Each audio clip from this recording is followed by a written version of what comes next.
If you are prepping for any reason, any scenario, there is something that is so important that goes untalked about, or it is not talked about often enough, and that is that number one prep that every prepper should have. Let's go ahead and talk about it. Let's talk about it, y'all. Let's do it. Welcome, everybody. Welcome back to Homestead Heart. And today we are getting ready to discuss this number one prep. We are always talking about all of the things you got to have to be prepared for emergency type situations, but there's something that goes untalked about. And if it is mentioned, it's mentioned in passing, but it's really not a primary focus. And we think that it should be a real focus for every prepper. Yes. A real focus is something that always passed up, but deep down inside, we know that we have to have this number one prep. That's right. And that number one prep, we think, well, with us, what we believe that our number one prep is prayer, faith, study, right? Yes. Belief, right? Now, regardless of what your religious beliefs are or your religious background, the root of it all is belief in God, right? Yes. And remembering Him often in prayer. And that is to not just go to Him in prayer when we are doing well, because it's easy to do that in the cool of the day, right? Well, maybe not so much in the cool of the day, but when things are difficult, that's when we always run to God in prayer. But then after everything settles down, sometimes so many of us, we forget about Him all over again. Yes. And we think about how Big Mama made it, how Mother made it, how the people before us made it during those hard times. Just think about like during the Great Depression or the Dust Bowl. Yeah. Those people made it through those hard times. Indeed. And those people prayed back then. Yeah. It was a different type of environment where people really put their faith in what they believed in, and they was blue collar workers, you know, and they just prayed and they went to work. That's true. You know? So true. And then they studied what they was doing, even if their education wasn't all the way to the level to where we are at now, but they did things simple. They prayed. Yep. They had good food. Yep. And some of them had like 10, 11, 12 children. That's so true. You know, and they fed all of them. That's true. From their victory gardens. Yes, and they fed so all true. of them through prayer, and that's how we are here. You know, we are on the backs of those ancestors that prayed, for that us. went out and worked hard. They produced strong blue-collar workers. And you think about it, back in the days, you had women that were seamstress, you know, women that did, you know, home economics, you know, men that had the blue lunch pail. Back then, they prayed. Yeah, it was all about prayer and faith and walking in that faith. You know, no matter what was going on, it was tough, but we always remember God. We always called upon Him, and we always thanked Him, even when there was nothing wrong. We still found time to stop and pray. But now society has made it so that things are so busy all the time, where our minds are just constantly going. We're constantly being distracted by one thing or another. We're always on social media scrolling through whatever videos for hours at a time, right? Yeah. So we spend so much time doing those things, but we don't offer any time to the remembrance of God. We don't offer any time for study, right? And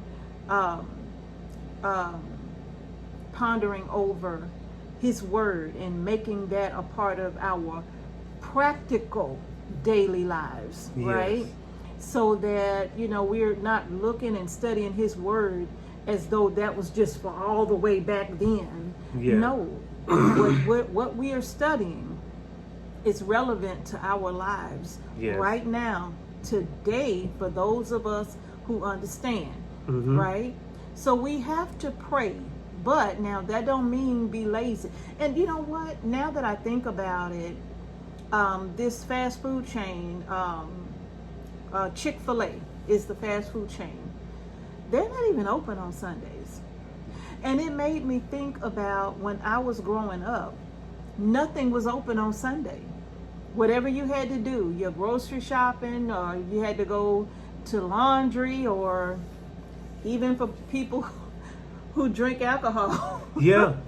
You wasn't going to the liquor store on Sunday, right? No, they didn't have liquor stores. Oh, none of that stuff was open on a Sunday. Sunday was the Lord's day. Yeah, and all the way through the cities back in those days, it was a different day. You knew it was Sunday. Even people's behavior was totally different on Sunday compared to Friday and Saturday. Yep.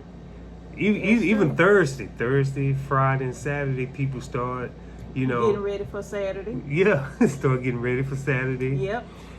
But that Sunday, it was like... It was family time. Yeah, it was family time. It was church, and then after church, you came home, and there was Sunday dinner, whether it was at your house or Big Mama's or Madia's house or Mama's house. It doesn't matter.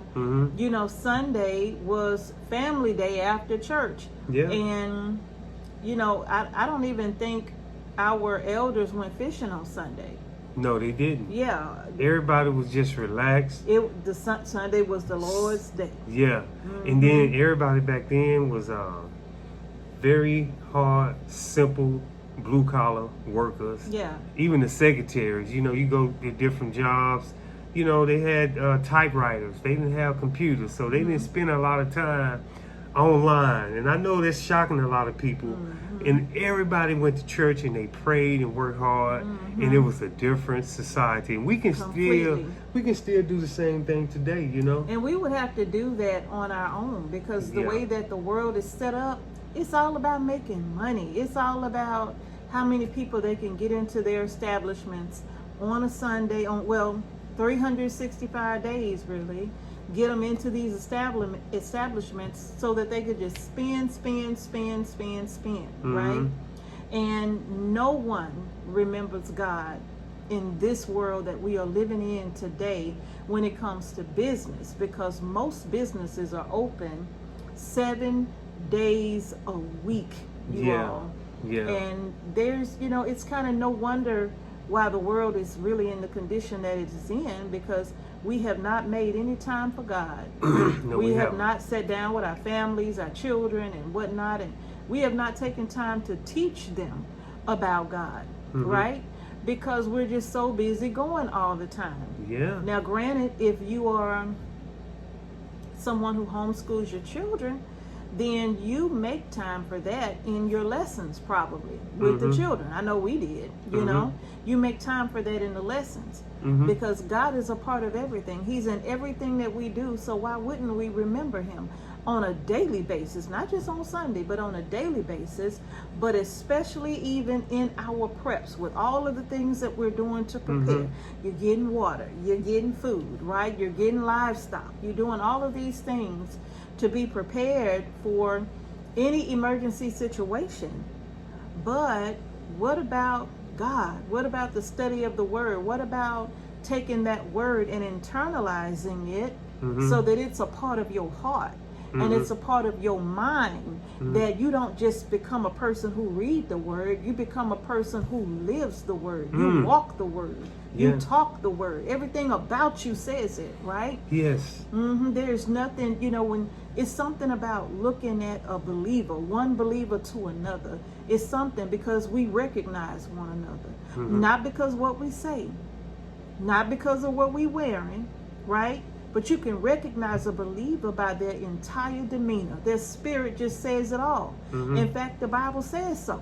The Bible tells you how to recognize a believer, right? He says you can tell the righteous because the righteous walks the earth in arrogance, right?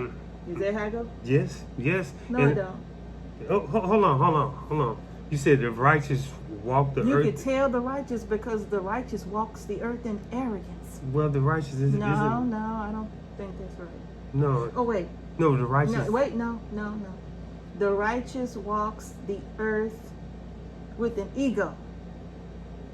No. No, I don't think No. that's it either. no, the righteous doesn't No. walk the earth with an ego. No. He's humble.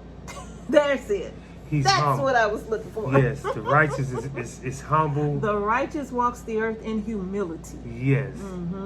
Yeah. And so internalizing the word, making it a part of our heart, our daily walk in life, right? Mm-hmm. Our daily walk in life. And once we make that a part of our daily walk, you know, it when you see another person, it won't even matter what faith we call ourselves, right? Because at the end of the day, it's all about submission to God's will.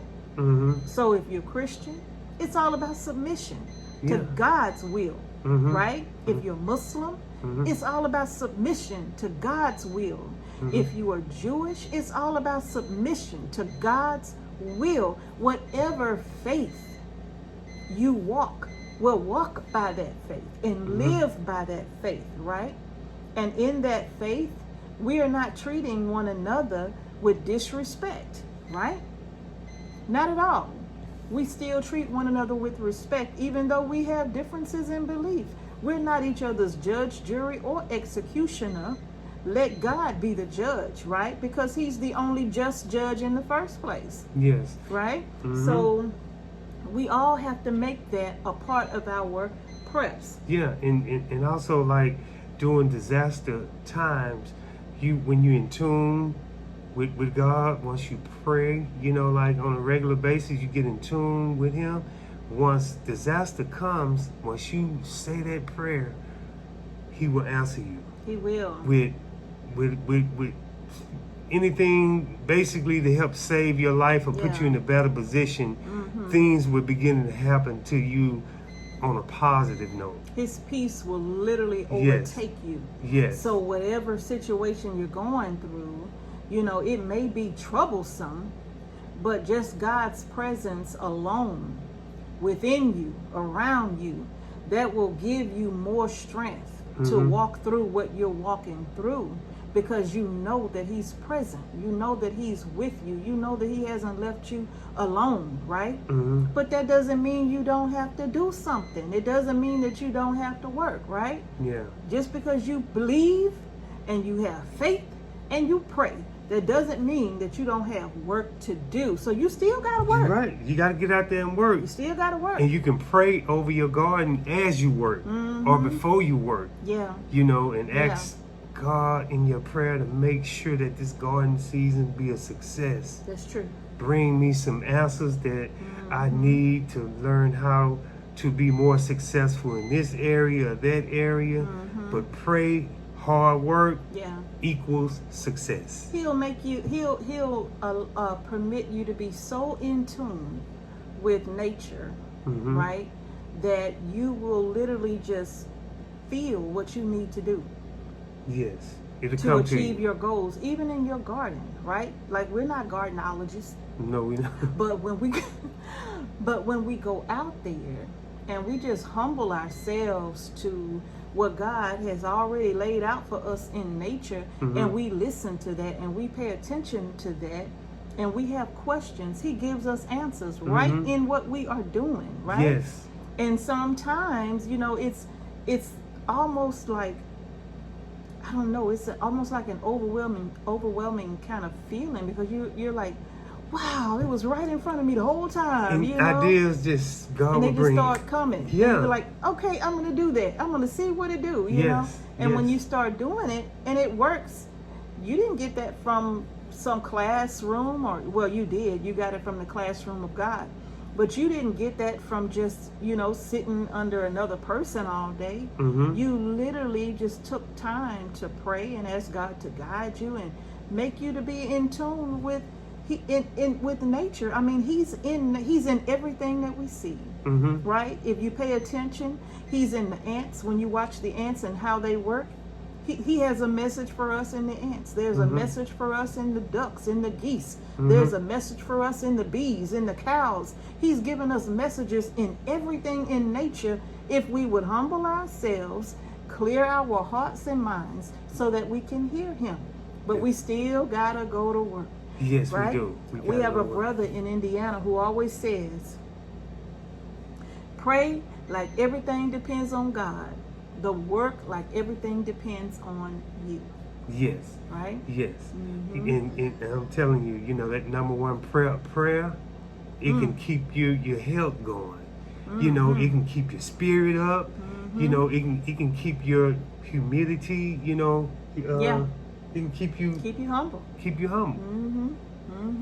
You know. So yeah, you all, we just wanted to come on and just talk about that number one prep, because there's so much going on in the world and people are scrambling right now thinking that they need to go and do this and go and do that and run and buy this and run and buy that.